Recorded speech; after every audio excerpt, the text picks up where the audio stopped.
Top quality और consistent performance के लिए सिर्फ सिल्वर पंप्स। टॉप क्वालिटी और कंसिस्टेंट परफॉर्मेंस के लिए सिर्फ सिल्वर पंप्स, नाम याद रखना। वातावरण प्रसन्न आहे आणि भविष्यकाळ चांगला आहे। आज गणेश नाईक गणपती बाप्पाच्या दर्शनाला आले।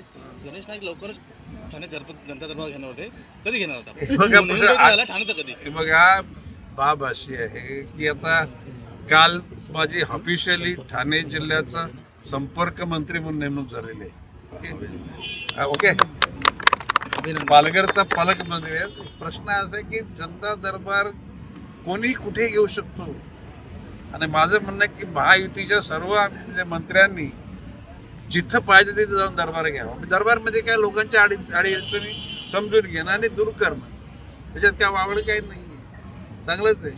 मी तर सगळ्यांना सांगितले, म्हणजे माननीय एकनाथजी शिंदे साहेबांच्या लोकांना सांगितले, मंत्र्यांना, मी नवी मुंबईत या पालघरमध्ये प्रत्येक तालुक्यात जा, अजितदादाच्या लोकांना मी सांगितले। शेवटी काय महायुतीचा विचार आहे ना, महाराष्ट्र थांबणार नाही आता।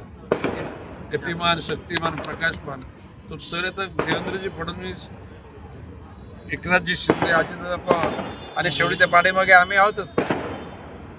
पण वाहतूक कोंडीची समस्या ठाण्यामध्ये प्रचंड मोठ्या प्रमाणात आहे। जनता दरबाराच्या माध्यमातून ह्याच्या काही प्रश्नांची उकल होऊ शकते का? आज आपल्या माहिती सांगतो, मी सकाळी 10 वाजता पालघर रेस्टॉरंटला जाऊन भाईंदर पासून गुजरातच्या बॉर्डरपर्यंत जे ट्रॅफिक जाम होते त्याच्याकरता सर्व वरिष्ठ अधिकाऱ्यांना बोलवलं होतं, आणि त्या लोकांनी सांगितले एप्रिल एंडपर्यंत किंवा मिडल मे पर्यंत तो रस्ता परिपूर्ण होईल।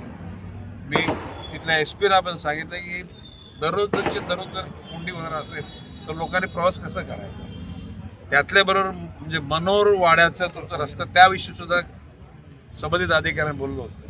मला कोणी सांगितलं नव्हतं, पण मला त्या गोष्टी जाणीव होती म्हणून मी ॲडव्हान्स त्यांना बोलवलं होतं। त्या ठाण्यामध्ये शेवटी ठाणं आपल्या सगळ्यांचं आहे, ठाण्याची सुद्धा अडीअडचणी दूर करण्याकरता गरज पडली तर संबंधित अधिकाऱ्यांना बोलवू आपण।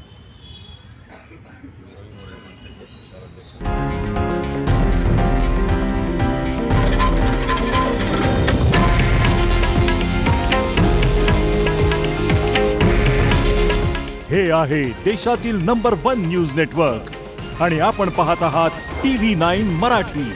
काळजी तुमची, हित महाराष्ट्राचं।